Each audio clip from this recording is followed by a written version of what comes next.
The two-state solution left the station a long time ago. You, Wada, you say that he died, it was never born. Let's be honest about it. It was never born. I believed in it for years. I was an advocate of the two-state solution when very few Israelis were advocating two-state solution. I thought it's a courageous idea, a wonderful idea. Two peoples share one land. Let's share the land between the two peoples. What is more just than this? The only thing I didn't know is that nobody in Israel means to go for it. Ever, ever, ever, never, never, ever. There was not a single Israeli prime minister, not a single Israeli government who had an intention to go for the two-state solution. There was never an Israeli prime minister or Israeli government who had the slightest intention to put an end to the occupation.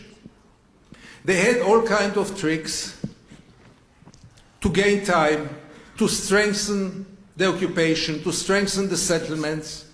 The peak of it was obviously the Oslo Accords, which I supported. I remember, again, maybe I'm too emotional. I remember I really thought, that's it. We reached a stage in which the way for peace and justice is open. But it was a trap. I know it only now, I didn't know it then. Only in order to gain time. Only in order to strengthen the occupation. How do I know? Because Oslo, even this courageous process which brought Nobel Peace Prize to some people, even this process didn't mention the core issue then, and this is the settlements. And when you don't touch the settlements, you have no intention to put an end to the occupation. And if you don't agree, first of all, to freeze this whole criminal project, and then to evacuate the settlements, there are no two states. You know, all those conditions. Listen to the language of those who support two-state solution or claim that they are supporting the two-state solution. Palestine must be demilitarized. Sorry, why should Palestine be demilitarized? Don't they have the right of self-defense? Aren't their life in danger much more than we Israelis? What other country in the world is demilitarized? Why would they be demilitarized? Why can Israel possess any possible weapon in the world and Palestine has no right to have any kind of weapon? What kind of justice is this? Based on what? On being the chosen people? On being the victims of the Holocaust? On what? And what does this has to do with the Palestinians' rights? And that's only one example. The two-state solution was never born. Israel went for it after many years of opposing it because they saw that this can lead to decades and decades of occupation without doing anything, only strengthening the settlements. We have no partner. You know, Arafat was too strong, Abbas is too weak, Hamas is too fundamentalistic. We don't have a partner. Israel is a partner, obviously, for anything. But there is no Palestinian partner. How unfortunate. Many times I'm being told in Israel, oh, you draw the picture in black and white. And it's not black and white. It is so complex.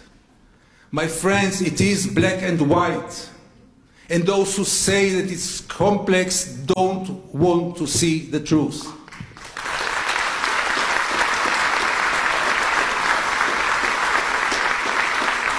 It is black and white because it's very clear if you look at the history from 48, even not from 48. I'm reading now the biography of Ben-Gurion written by Tom Segev. I recommend it to everyone. In the 20s, they took already the jobs of the Palestinians systematically. No Holocaust, no security, nothing.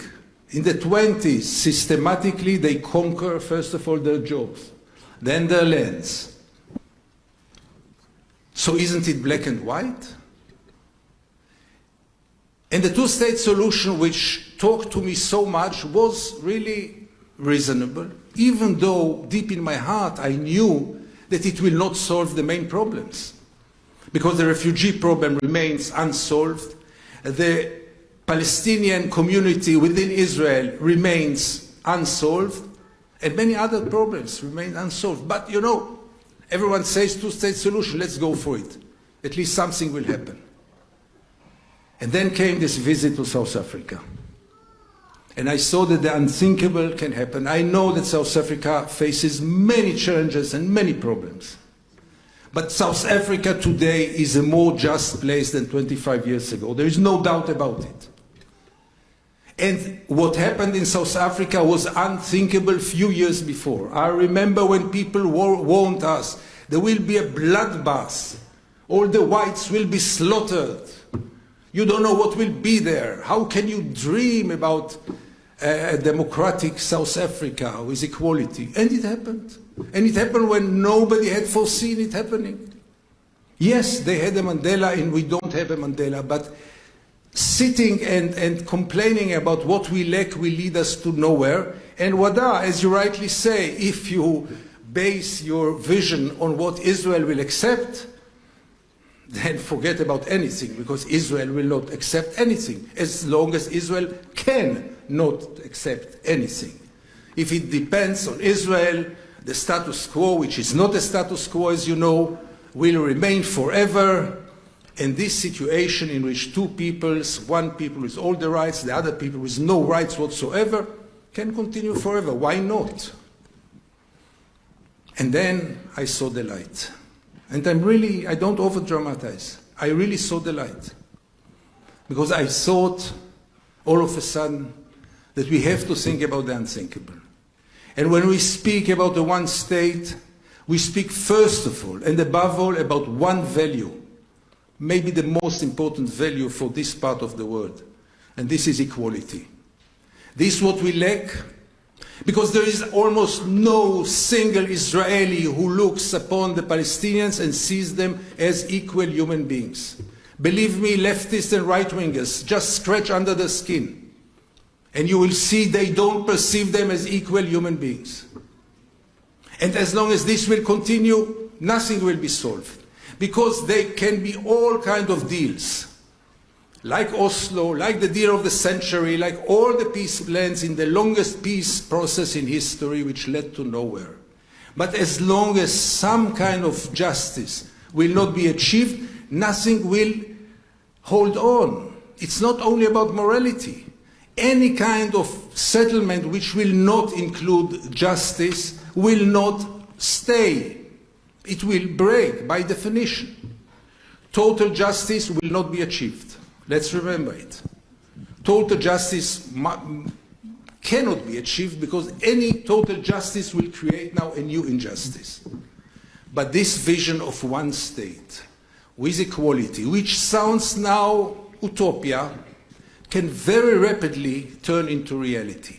Only if we'll switch the way that we perceive the Palestinians, only will we break some kind of paradigms. A one state is restarting the whole thing. It's a reset. I don't want to underestimate it. It's a reset. It's changing the rules of the game. Those Israelis who are so afraid of it, who say, what will be with our Jewish state? What will be with Zionism? To them I can say only one thing. If you wanted the Jewish state, you had to wake up a long time ago. But you can't have it all.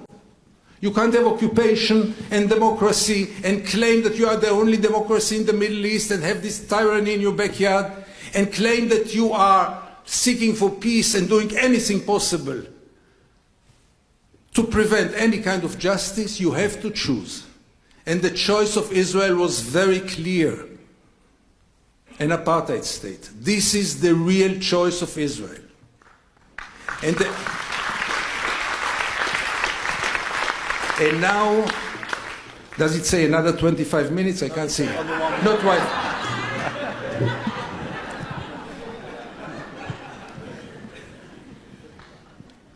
I know all the meanings of a one state, and they are quite outrageous, by the way, for Palestinians as well. It means a lot about the PA. It means a lot about the self-determination. For both peoples, it might be very, very painful. But do we really have an alternative? And when you start to speak about the one state, all of a sudden, the sky's the limit. Because if we will reach this stage of equality, of real perceiving the Palestinians as equal human beings, the problems will all of a sudden be much smaller than we think. The biggest mistakes that Israelis are doing is that they judge the future according to the present situation. Yes, if you judge the future according to the present situation, it will not work. It might be very violent, it might become a Balkan, it might be a terrible war, I don't know what. But the idea is to change the reality and not to stick to the present reality. Yes, we will stop to be a Jewish state.